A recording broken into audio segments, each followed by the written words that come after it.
When he was only 10 years old, doctors gave him news that could have ended his dream right there. His body wasn't producing enough growth hormone. For a boy whose whole world was football, that meant his body might never be ready for the professional game. He needed regular growth hormone injections, and the treatment was expensive. But when the ball reached his feet, all those problems seemed to disappear. Growing up in Rosario, Argentina, he was so gifted that people could already tell this wasn't an ordinary kid. Around those years, he also knew a girl named Antonella, a childhood friend from Rosario. But soon, life pulled them apart. Then, at 13, an opportunity came from across the ocean.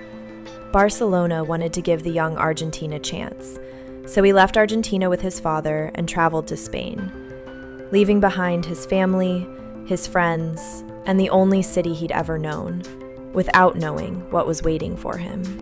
His talent at Barcelona was obvious, but the club took its time making a decision. Then, in December 2000, one of Barcelona's executives made a promise to keep him on something that would become legendary: a paper napkin. Barcelona signed him and helped support the cost of his growth treatment. The 13-year-old stayed. He trained and waited.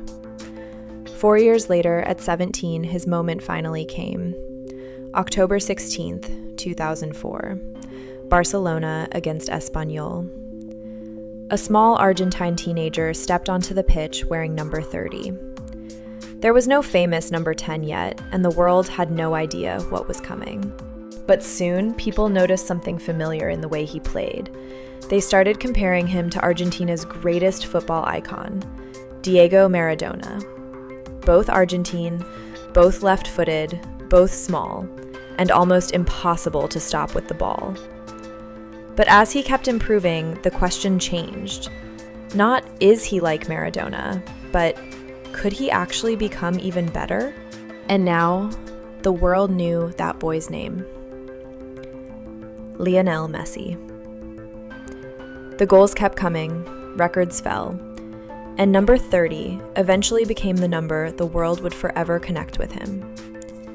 10. For Barcelona, Messi scored 672 official goals and won 35 trophies. He was named the world's best player again and again. For many, comparing him to Maradona wasn't enough anymore. Some now called Messi the greatest footballer of all time.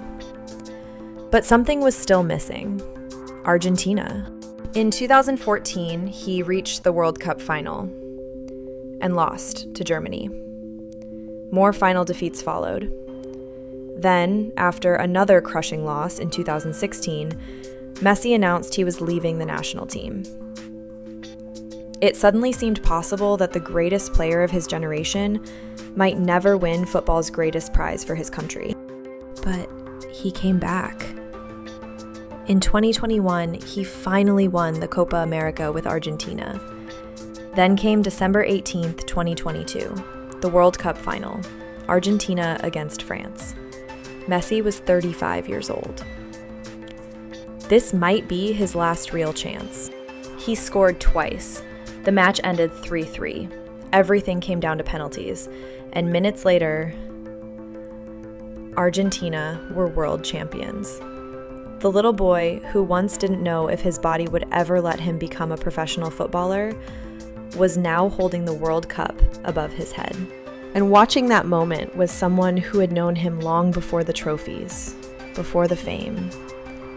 Antonella. The same girl from Rosario who had been part of his life back when almost nobody in the world knew the name. Lionel Messi. From a small boy with a growth problem to a man the world spent years debating against Maradona. Maybe some people don't need to look big from the beginning to become great. Sometimes they just have to keep going until the world is forced to redefine their true size. This is Tel Aviva, True Stories, Real Impact. Subscribe and tell us in the comments what story you want next. See you in the next one.